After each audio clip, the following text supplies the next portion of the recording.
इसी बीच आपको सीधे हमारे सहयोगी चैनल फर्स्ट इंडिया से तस्वीरें दिखाएंगे। नितिन नवीन की मौजूदगी चूंकि जयपुर एयरपोर्ट पर, ऐसे में ये तस्वीरें हैं और हमने दर्शकों तक वो तस्वीरें पहुंचा भी दी। चाहेंगे कि आप भी बताइएगा स्वागत पर एक बार फिर आ जाते हैं, किस तरह से उनका स्वागत किया गया और कौन कौन इस दौरान रहा जी वहां पर।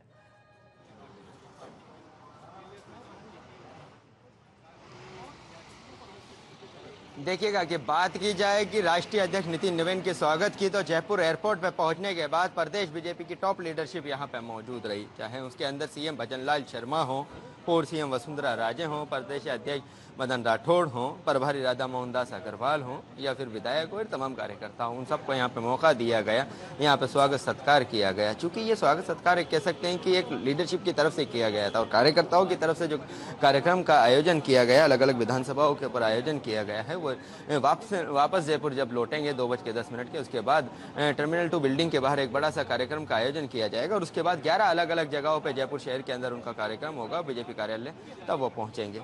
फिलहाल जो तमाम जो लोग थे जो उनके स्वागत के अंदर स्टेट हैंगर पे मौजूद थे, उनकी हमने प्रतिक्रिया सुनाई। चाहे सतीश पूनिया हो, सीपी जोशी हो को आपने सुना, गुजर को आपने सुना, कालीचंद सरडाफ को आपने सुना, सांसद मंजू शर्मा को सुना, तो तमाम लोगों का एक कहना था कि एक इधर था कि जब एक राष्ट्रीय अध्यक्ष उनके बीच के अंदर आते हैं तो कार्यकर्ताओं के अंदर अपने आप जोश नजर आता है। और राजस्थान के अंदर डबल इंजन की सरकार है, डबल इंजन की सरकार के अंदर जब राष्ट्रीय अध्यक्ष यहाँ पे पहुँचते हैं तो वो जो मंत्र दे के जाते हैं तो वो सत्ता और संगठन के लिए बेहतर रहता है। चूँकि राजस्थान के अंदर जिस तरह से लगातार प्रगति के काम किए जा रहे हैं, नवाचार किए जा रहे हैं, तो वो कहीं ना कहीं एक काबिल तारीफ है। और उसके अंदर कार्यकर्ताओं को किस तरह से इन जन नीतियों को जन जन तक पहुंचाना, चाहे वो केंद्र सरकार की नीतियां हो या राज्य सरकार की नीतियां हो, वो संगठन के जरिए ही जा सकती हैं। और कार्यकर्ता जब तक मजबूत नहीं होगा तब तक सरकार कह सकते हैं ना सफल नहीं हो पाती। और यही वजह है कि उस कार्यकर्ताओं को जोश देने के लिए, कार्यकर्ताओं के अंदर वो जोश भरने के लिए राष्ट्रीय अध्यक्ष नितिन नवीन यहाँ पहुंचे हैं। जयपुर टोंक के अंदर संबोधन होगा, तमाम जो बीजेपी के जो कार्यालय हैं उनका उद्घाटन होगा, वर्चुअली उद्घाटन करेंगे कई जगह पे जो बने हुए, और उसके बाद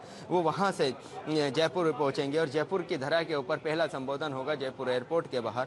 और यहाँ के बाद पत्रिका गेट के ऊपर कार्यक्रम है। पत्रिका गेट के बाद अगर बात की जाए तो WTP है, OTS है, अलग अलग जगहों पे 11 कार्यक्रम इस रूट के ऊपर जेल मार्च से लेकर बीजेपी कार्यालय तक वहाँ पे आयोजित किए जाएंगे। फिलहाल इस दौरान बड़ी तादाद के अंदर जयपुर शहर के अंदर कार्यकर्ताओं की मौजूदगी है। और उससे पहले जब राष्ट्रीय अध्यक्ष नितिन नवीन यहाँ पे जयपुर एयरपोर्ट स्टेट हैंगर, मेरे पीछे वाली जो जगह है, यहाँ पे पहुंचे थे, तो यहाँ पे बीजेपी की टॉप लीडरशिप की तरफ से उनका स्वागत सत्कार किया गया, जिसकी एक्सक्लूसिव तस्वीरें हमारे चैनल के ऊपर दर्शकों को दिखाई गई हैं। जी बिल्कुल। और वडोदरा में नितिन नवीन आए हैं, स्वागत उनका भव्य तरीके से किया गया है और स्टेट हैंगर पर भी। और अब इंतजार उन तस्वीरों का भी है जब वो टॉक में एक आयोजन में, जो कि वर्चुअली उद्घाटन की बात भी है, और अन्य कार्यक्रमों में भाग लेकर फिर दोबारा जयपुर आएंगे, तो तस्वीरें कुछ और होंगी और सहयोगी के माध्यम से आप तक पहुंचाएंगे। लेकिन अब जिया बात करें, स्वागत की हमने बात की, आपने आगे का कार्यक्रम तो उनका बता ही दिया, अब बात करेंगे कि